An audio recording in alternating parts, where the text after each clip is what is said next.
They told me I wasn't family enough to hold my niece at her birthday party, so I walked away, and they never saw me coming. They say blood is thicker than water. But I've learned that blood can also dry up quietly, painfully, without warning. Growing up, it was always my sister this, my sister that. If she sneezed, the house stopped. If I cried, they told me to lower my voice. My name is Ada, but in my family, I was known as the other one. My younger sister, Simi, was the golden child. The beautiful one. The one who could do no wrong, even when she was dead wrong. And me? I was the shadow. At school, I was the one waiting outside while she got picked up in the front seat. At home, I was the one washing plates while she got to nap before dinner. I didn't complain, at least not out loud. I told myself that being the quiet one was a gift. That being invisible gave me peace. But inside, it hurt. It always hurt. Simi and I weren't always like this, though.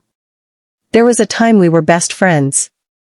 We'd stay up late whispering about boys, sharing secrets, planning futures where we'd live next door to each other and our kids would be cousins and besties. Back then, I thought nothing could ever come between us. But life is cruel in slow motion. The shift started the day I got into the university and she didn't. Our parents didn't celebrate. Instead, they asked me to defer for a year so Simi wouldn't feel left behind. I did it. For her. And when she eventually got in, she chose a different school entirely and a different path. Somehow, I became competition in a race I never signed up for. By the time she graduated, she was already engaged. Her man, David, was wealthy, kind, and, at first, he seemed to like me too. A little too much. That was when everything cracked. One night, Simi accused me of being too friendly with him. She said I wore short skirts on purpose. That I was jealous of her life. I remember standing in the kitchen, holding a plate, staring at her in disbelief. I wanted to scream. I wanted to remind her of the nights I stayed up with her through heartbreak, the times I took the blame for her mistakes. But I didn't. I said nothing. From that day, things never went back. She stopped answering my calls. My mother started avoiding eye contact. Our WhatsApp family group slowly turned into a thread of silence whenever I typed. Still, I held on to hope. Hope that one day things would fix themselves. Hope that love family would win. Then the birthday invitation came. A soft "oh, by the way" from a cousin who assumed I was already invited. Simi never reached out. Neither did my mother. But I went. Because I love my niece. Because I wanted to believe that maybe, just maybe, they'd remember I'm still part of them. I should have known better. They say time heals all wounds, but that's a lie. Some wounds stay fresh no matter how many years pass. Mine still throbbed beneath the smile I wore to that birthday party. I arrived early that day not out of excitement, but out of anxiety. I didn't want to walk in when the room was full and all eyes would turn. So I came just as the decorators were tying the last balloon and the DJ was still testing the mic. I brought a gift too, actually. One for my niece, and one for Simi. A peace offering. A silent hope that maybe things could shift back. That maybe she'd look at me and remember who we used to be. She didn't. She barely looked at me at all. "Ada, hi," she said flatly, not moving from where she stood, adjusting her child's bow. "You came." It wasn't joy. It wasn't love. It was toleration. Like I was a distant cousin she'd forgotten to cross off the guest list. I smiled anyway. Of course I came. I handed her the gift bag, and she took it without looking inside. No thank you. No warmth. Just a nod, then back to the baby. The hall slowly filled. Relatives I hadn't seen in years greeted one another with hugs and laughter. Some glanced at me, then looked away. Others gave me the polite, short smiles you reserve for the stranger at a family reunion. I sat alone. No one offered me a seat near the front. No one asked me to take a photo. Even my own mother, my own flesh and blood, acted like I was just part of the decor. When she finally walked past, I stood to hug her. She stepped back. "Ada, please.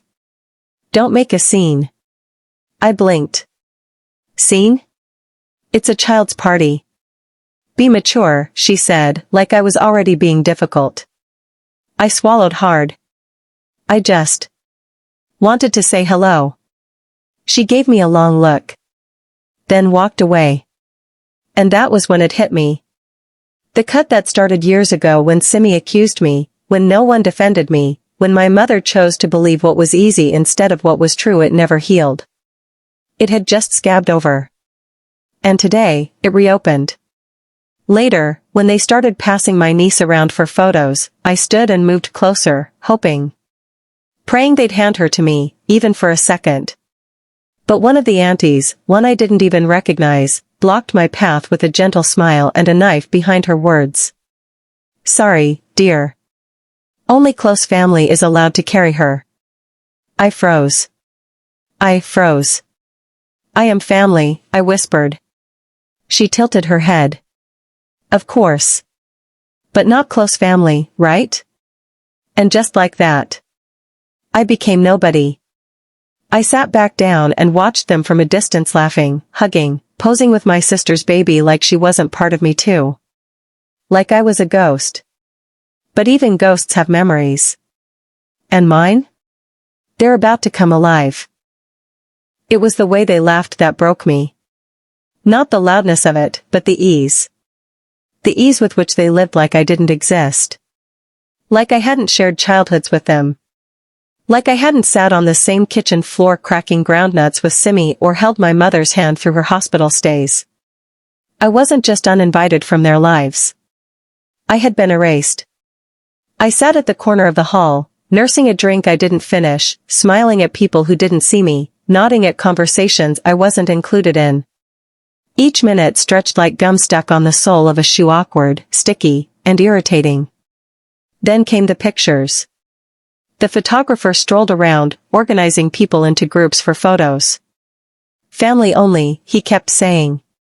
I stood again. I don't even know why. Hope, maybe. Stupidity, more likely. But before I could step into the frame beside my mother and sister, Simi's voice cut through the air. "Sorry, she's just a guest." Just a guest. My chest tightened. My knees nearly gave in. I backed away slowly, my smile frozen in place like I'd been caught stealing joy that didn't belong to me. That's when I knew I wasn't just forgotten. I was unwanted. I sat down, this time for real. No more standing. No more trying. I stared at my phone like it could teleport me somewhere else. Anywhere but here. And then came the final blow. One of the ushers came by with small gold boxes of souvenirs, elegant, customized party favors with my niece's name and the date. She passed me. And kept walking. I cleared my throat gently. "Excuse me?" She looked confused. "Oh, I thought you already got one." I hadn't. She glanced at the table where they were being arranged, then turned back. "I'm sorry. We're reserving those for family only. We didn't make enough." Family only. That was the third time I heard it that day. It echoed louder than the DJ's music, louder than the kids screaming with joy. That was the moment I stood up, picked my empty gift bag, and walked out of the hall without a word. No one stopped me. No one noticed. The sun was already setting outside, but it wasn't the sky that darkened. It was me. Something inside me switched off. The soft part. The part that kept hoping. That kept trying. I went back home that night and deleted the family group chat from my phone. Not out of spite. Out of peace. Because when a door keeps slamming in your face, it's not pride to stop knocking. It's survival. Week passed. No one called to ask why I left early. No message, no check-in, not even a thank you for the gift I brought. I should have been used to it by now, but silence from your own blood hits different. It wraps around your chest like wire, tight enough to make you question your worth but just loose enough to keep you breathing. Then, one Thursday evening, my cousin Ifeoma called me. Random. Unexpected. Almost suspicious. She started with small talk: weather, work, the new movie trending on Netflix. But I could hear the hesitation in her voice. Like she was trying to say something without saying it. Finally, she blurted it out. You know they never told you the full story, right? I paused. What story? She sighed deeply.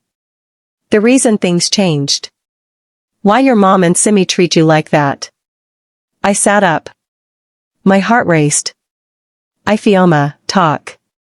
Please. She hesitated. Do you remember when you moved out years ago after your dad died? Of course I do. They think you abandoned them. I blinked. What? Simi was overwhelmed with your mom's hospital bills. You didn't come home for a year. They said you stopped sending money. That's not true. I snapped. I sent money every month. I wasn't ready to return. I was grieving too. I know, she whispered. But someone told them you were living your best life in Lagos, clubbing, dating, traveling. They believed it. Especially your mom. She said you forgot them. My hand shook. I'd never felt so misunderstood in my life. I didn't abandon them, I was trying to survive.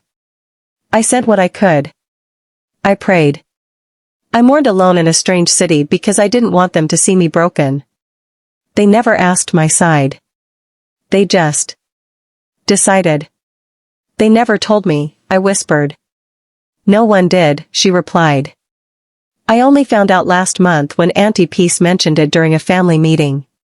And that's when it hit me. They're carrying pain, but so are you. It was like someone switched the lights on in a room I'd been trapped in for years. I wasn't hated for nothing. I was misunderstood. Misinformed. Misrepresented. And no one cared to ask questions before cutting me off. Not even my mother. Not even my own sister. I hung up the phone that night feeling both heavy and light. Heavy with grief. Light with clarity. Because now, I wasn't just hurting, I finally knew why. And something about that knowledge made me strong. The thing about pain is it teaches you patience. And patience? It teaches you silence. But silence? It builds strength you never knew you had. I didn't argue with anyone after Ifeoma's call. I didn't confront my mother. I didn't send Simi a long message to clear my name. I simply focused on my life. I started saying no more. Stopped attending family events that left me feeling like an intruder. Poured my energy into my small business, grew my client base, and moved to a better apartment. While they whispered behind my back, I built in silence. Then one day, I got an email. From a well-known lifestyle magazine. They wanted to feature me in their Women Who Rose from Ashes series.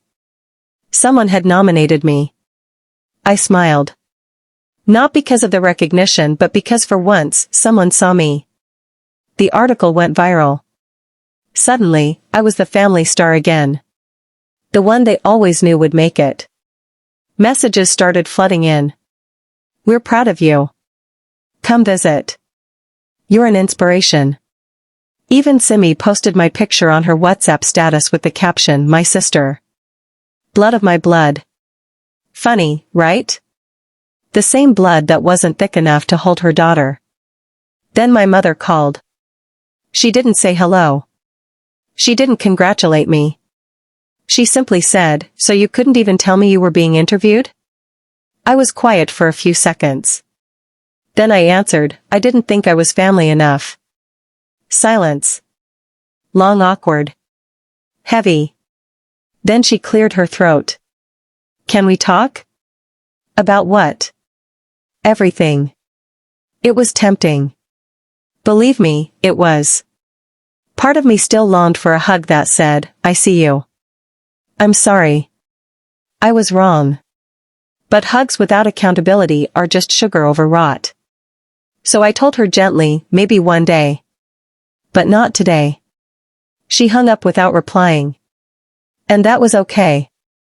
Because that day, I realized something powerful. Sometimes, healing doesn't mean going back to fix what broke. Sometimes, healing means letting broken things stay broken so you don't keep cutting yourself trying to hold them together. Time moved on, as it always does. And with it came more milestones I was meant to share with family birthdays, holidays, weddings. But I stayed away. Not because I hated them, but because I needed to protect what little peace I had left. One evening, a message from Simi popped up on my phone. It was simple. Can we talk? I knew what it meant. The years of silence were closing in on her, and now, with everything I had achieved, the truth she had buried deep inside her about her part in abandoning me was starting to surface. I stared at the screen. Can we talk?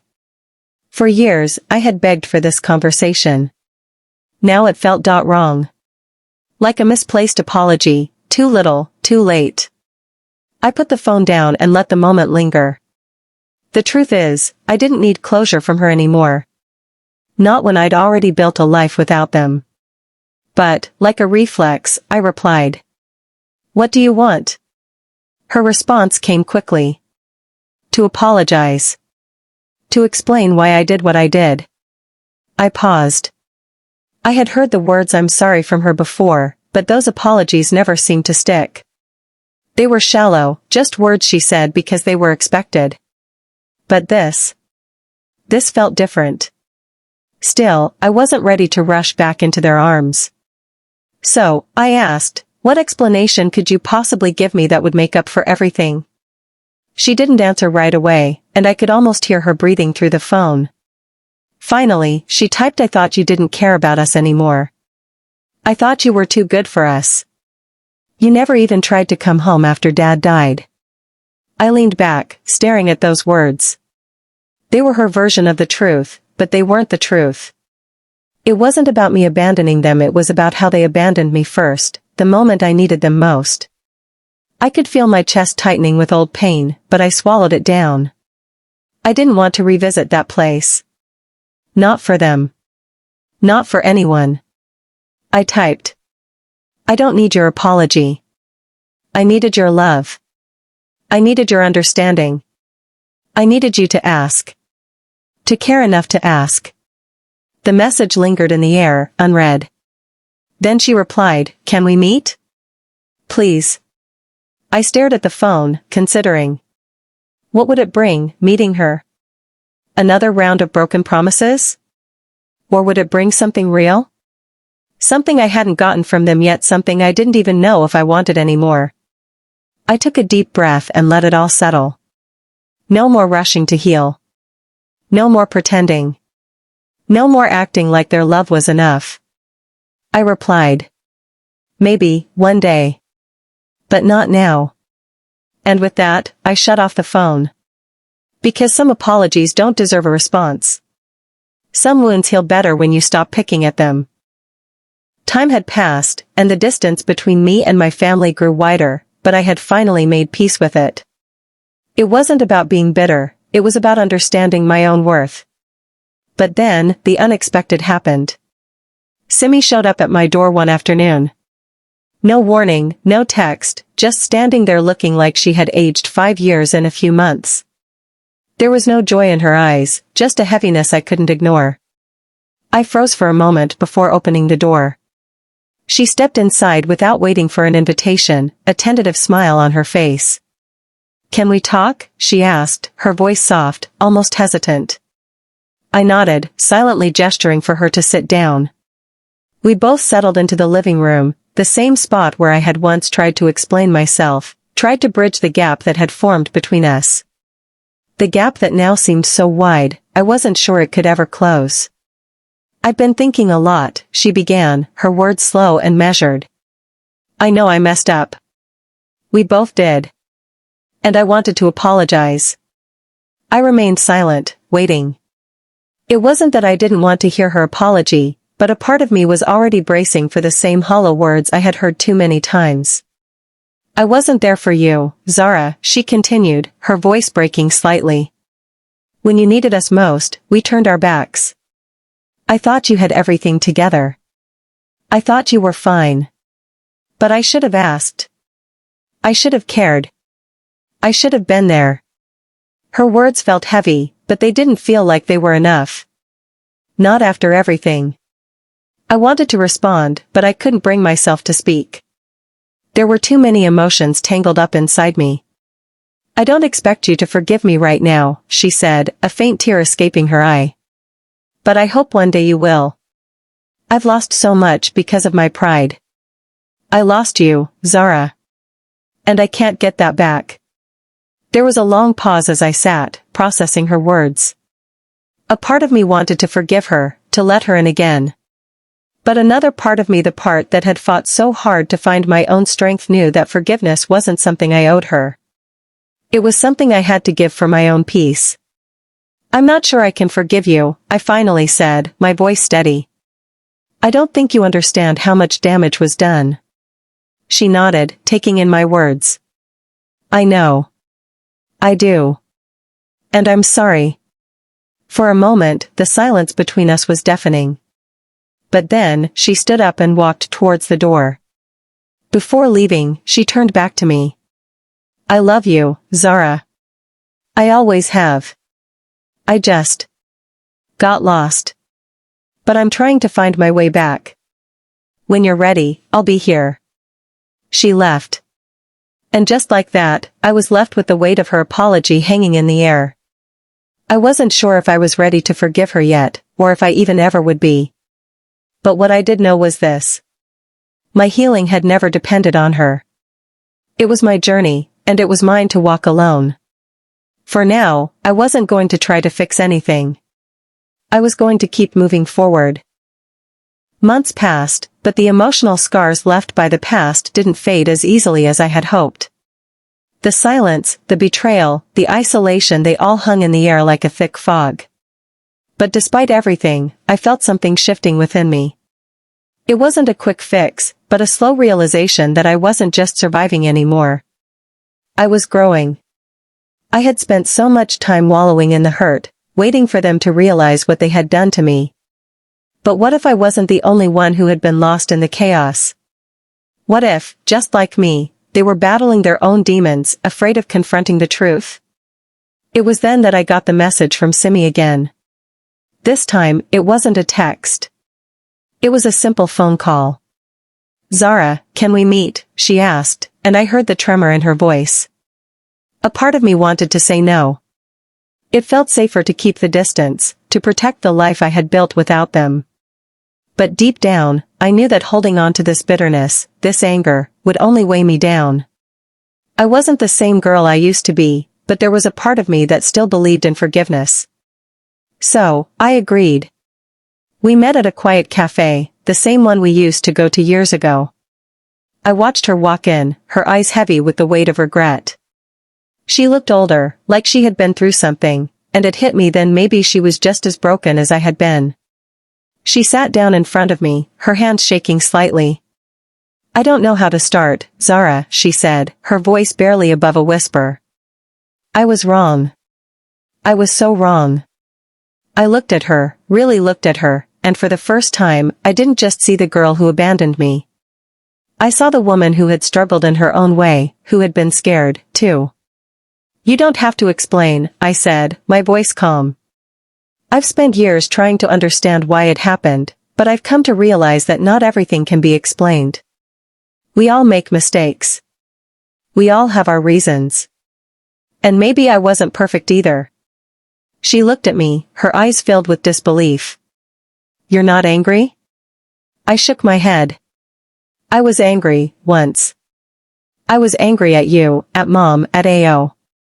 But I've learned something in all this time. Holding on to that anger, that resentment, it didn't help me. It only held me back. I took a deep breath, the words coming out naturally. We all judge others by what we see on the outside. But sometimes, you never know what someone is going through on the inside. I didn't understand why you did what you did, but I also never stopped to think about your pain.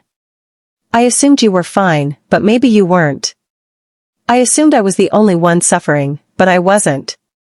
So, I'm going to say this, I forgive you.